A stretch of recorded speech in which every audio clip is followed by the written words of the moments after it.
시편 112편 1절에서 10절 말씀입니다. 할렐루야. 여호와를 경외하며 그의 계명을 크게 즐거워하는 자는 복이 있도다. 그의 후손이 땅에서 강성하며 정직한 자들의 후손에게 복이 있으리로다. 부와 재물이 그의 집에 있으며 그의 공의가 영구히 서 있으리로다.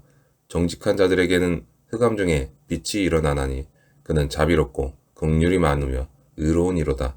은혜를 베풀며 꾸어주는 자는 잘 되나니 그의 일을 정의로 행하리로다. 그는 영원히 흔들리지 아니하며 의인은 영원히 기억되리로다. 그는 흉한 소문을 두려워하지 아니하며 여호와를 의뢰하고 그의 마음을 굳게 정하였도다. 그의 마음이 견고하여 두려워하지 아니할 것이라. 그의 대적들이 받는 보응을 마침내 보리로다.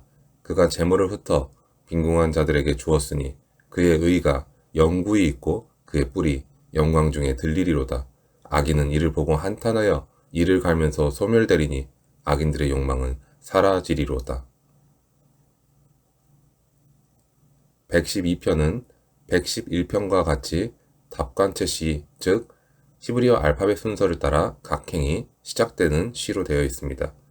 그 분량이나 분위기가 굉장히 비슷하기 때문에 111편에 대응하는 시편으로 여겨져 왔습니다. 그런데 그 메시지는 111편과도 매우 비슷하게 되어 있습니다. 시인은 하나님을 경외하고 말씀을 가까이 하면서 즐거워하는 것이 복 있는 자가 누리는 형통한 삶의 근본되는 조건이며 약하고 가난한 자들을 돌보는 삶을 통해서 영광을 얻게 된다고 노래하고 있습니다. 시인은 그렇게 하나님을 찬양하면서 여호와 하나님을 경외하고 그 계명을 즐거워하는 자가 복이 있다고 말씀하고 있습니다. 이런 사람의 후손은 복을 받을 것이고 그 재산이 풍족할 것이라는 말씀으로 되어 있습니다.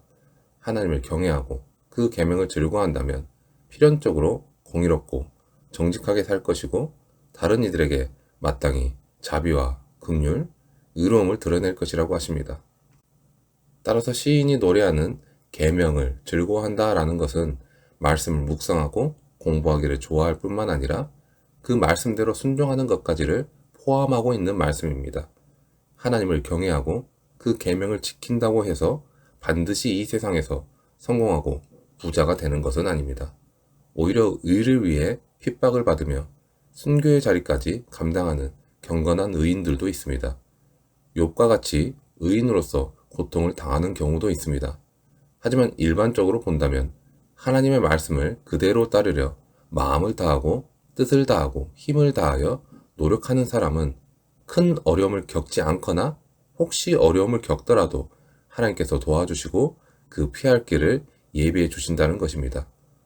하나님을 사랑하는 자는 모두 하나님 앞에서 거짓 없이 정직하게 행하며 하나님의 법을 따라 순종합니다. 하나님께서는 이러한 하나님의 사람들에게 예비하신 복과 그 승리를 누리게 하십니다. 하나님을 경외하고 그 계명을 즐거워하는 사람은 또한 이웃과의 관계에서도 특별히 어그러진 관계로 나아가지 않게 됩니다.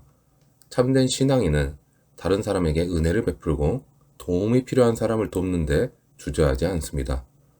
하나님의 공의를 따라 행하는 동시에 하나님의 사랑을 따라 행하기 때문입니다. 시인은 정직한 자는 자비롭고 긍휼이 많으며 의로운 자라고 선언합니다.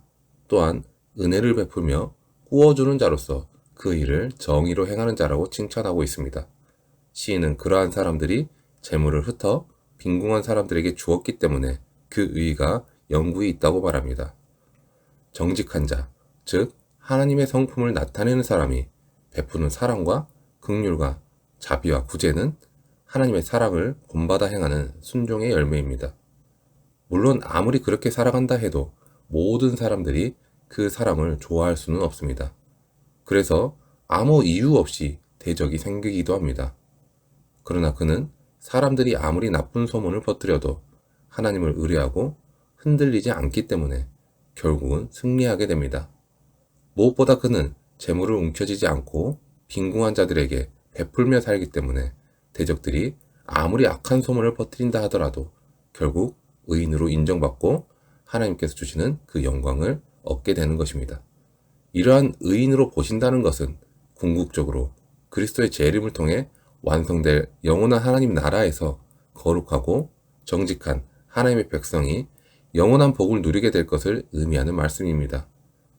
예수 그리스도는 복 있는 자의 대표로 하나님께 순종함으로 승리의 영광을 얻으시고 당신의 사람들을 그 영광 가운데 동참하도록 하시는 영원한 하나님 나라의 왕이십니다.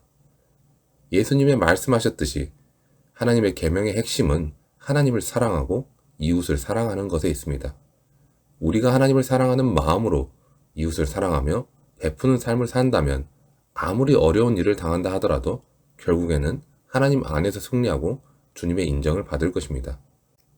시인은 10절에서 악인이 이를 보고 한탄하여 이를 갈면서 소멸될 것이고 악인들의 욕망은 사라질 것이라고 노래하면서 시를 마무리하고 있습니다.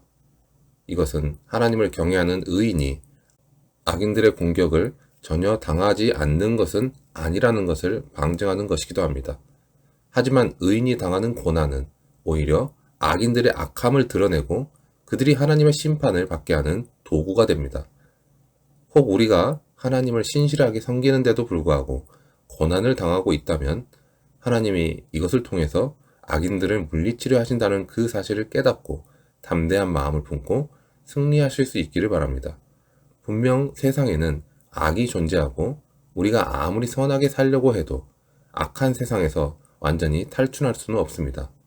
하지만 하나님을 경외하고 하나님의 말씀대로 살려고 노력하고 이웃을 섬기며 살아간다면 하나님께서 우리의 삶을 더욱 하나님께서 원하시는 선함으로 이끌어 주실 것입니다. 세상이 이해할 수 없는 형통함을 주실 것입니다. 세상에서는 각자의 가치관에 의한 행복을 주장하며 그 행복을 쟁취하기 위해서 열심으로 살아갑니다.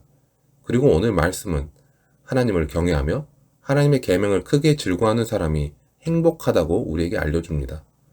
시의 처음부터 행복의 개념이 유한한 가치를 가지고 살아가는 세상의 것과는 다르다고 주장합니다. 가시적이고 유한한 가치는 사실 부수적으로 언급될 뿐 말씀의 모든 부분에서 하나님 자녀의 행복은 하나님과의 관계에 그 모든 초점이 맞춰져 있습니다. 마치 아버지가 주는 선물과 아버지 그 자체 가운데 어느 것이 더 중요한가를 아이에게 가르쳐주고 있는 교훈의 연속이라 할 수 있습니다. 그런 행복을 마음껏 누리고 하나님께 인정받는 진정한 복을 누리는 삶을 사는 비결은 지금 당장은 보이지 않지만 항상 우리와 함께 하시고 우리를 다스리시며 마지막 날에 우리를 맞아주실 그 주님을 의지하는 것에 있습니다. 하나님만을 의지하기로 굳게 마음을 먹고 하나님께로 나아갈 때 그 어떤 것도 우리에게 두려움으로 다가오지 않을 것입니다. 신앙의 성장이나 영성의 성숙과 같은 것들은 모두 이런 하나님과의 관계의 성숙함을 의미합니다. 그 성화의 길을 눈물과 회개의 길로 나아갈 때 우리는 하나님께서 맺게 하시는 성령의 열매를 맺을 것이고 그렇게 하나님께서 주시는 진정한 행복을 누릴 수 있을 것입니다.